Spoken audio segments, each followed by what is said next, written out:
بین الاقوامی مخالفت اور فلسطینیوں کی استقامت۔ امریکی صدر ڈونلڈ ٹرمپ غزہ پر قبضے کے منصوبے سے پیچھے ہٹ گئے۔ امریکی چینل کو انٹرویو میں کہا کہ غزہ سے متعلق منصوبہ سازگار ہے لیکن مسلط نہیں، سفارش کرتا ہوں۔ مصر اور اردن کی جانب سے منصوبے کی مخالفت پر حیرانی، بولے غزہ انتہائی بہترین ماحول حقوق کا حامل ہے، غزہ کے لوگوں کو آزادی اظہار کا موقع دیا جائے تو دوسری جگہ کا انتخاب کریں گے۔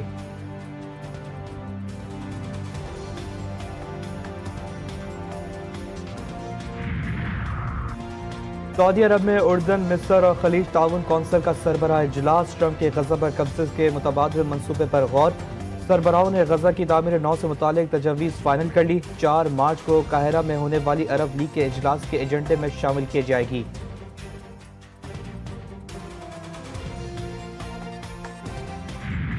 حماس اور اسرائیل کے درمیان آج قیدیوں کا 7واں تبادلہ ہوگا۔ حماس نے 6 اسرائیلی قیدیوں کے نام جاری کر دیے۔ اسرائیل 602 فلسطینی رہا کرے گا۔ عمر قید کے 50 اور طویل سزاؤں کے 60 قیدی شامل۔ حماس نے خاتون کی لاش کی تبدیلی کو انسانی غلطی قرار دے دیا، کہا غلطی کی وجوہات جاننے کے لیے تحقیقات کی جا رہی ہے۔ تل ابیب کے قریب بسوں میں دھماکوں سے اسرائیل میں خوف کی لہر دوڑ گئی۔ مغربی کنارے میں فائرنگ سے خاتون سمیت 3 افراد شہید۔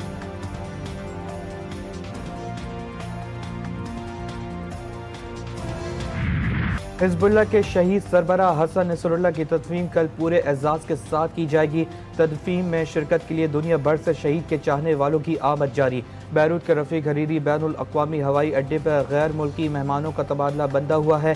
لبنان حکومت نے اسرائیل کے دباؤ اور دھمکیوں کے باعث ایران سے بہت بڑی تعداد میں سوگواروں کی آمد کو متوقع کیا، لیکن تہران سے آنے والی پروازوں پر پابندی لگا دی۔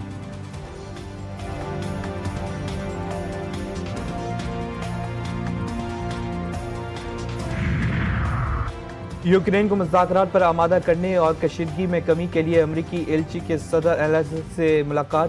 کیتھرین لیفلنگ نے بات چیت کو وسیع اور مثبت قرار دیا۔ زیلنسکی نے کہا کہ اچھی گفتگو ہوئی لیکن امریکی ایلچی نے کوئی تجاویز نہیں، ان کے ملک کو امن معاہدے کی ضرورت ہے۔ یوکرینی صدر نے جنگ ختم کرنے کے لیے قابل اعتماد اور ٹھوس حفاظتی ضمانت مانگ دی۔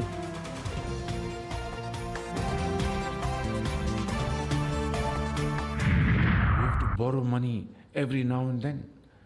That is not the way to live a decent life. We will, we shall, and we must recover every penny which is due for the betterment of the people of Pakistan.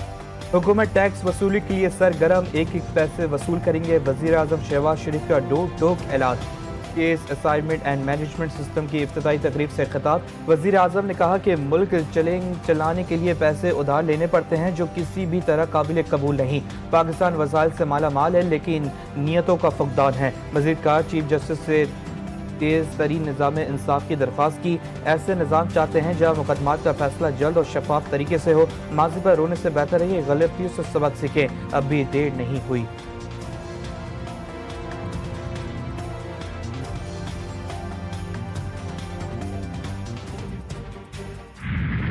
آج chief justice کے ساتھ پاکستان تحریک انصاف کے opposition پہ مشتمل 7 ممبر delegation نے ملاقات کی ہے۔ یہ ملاقات چیف جسٹس صاحب ہی کی ریکویسٹ پہ ہمارے ساتھ ہوئی تھی۔ خان صاحب کا ہم نے پوری تفصیل کے ساتھ ان کو کہا کہ کبھی آئسولیشن میں رکھا جاتا ہے، ڈاکٹر کی ایکسس نہیں دی جاتی، کتابیں نہیں پرووائڈ کی جاتی۔ چیف جسٹس آف پاکستان سے ملاقات، شکووں اور شکایتوں کا انبار۔ چیف جسٹس یحییٰ آفریدی سے تحریک انصاف کے وفد کی ملاقات 1 گھنٹے تک جاری رہی۔ بیرسٹر گوہر کہتے ہیں ہم نے چیف جسٹس کو مسائل کے حوالے سے تفصیلی آگاہ کیا۔ چیف جسٹس نے عدالتی ریفارمز کے حوالے سے ہمیں 10 نکاتی ایجنڈا شیئر کیا۔ ہم تجاویز چیف جسٹس آف پاکستان کو دیں گے۔ ہم نے پی ٹی آئی لیڈران اور کارکنان پر FIR کی بھی بات کی۔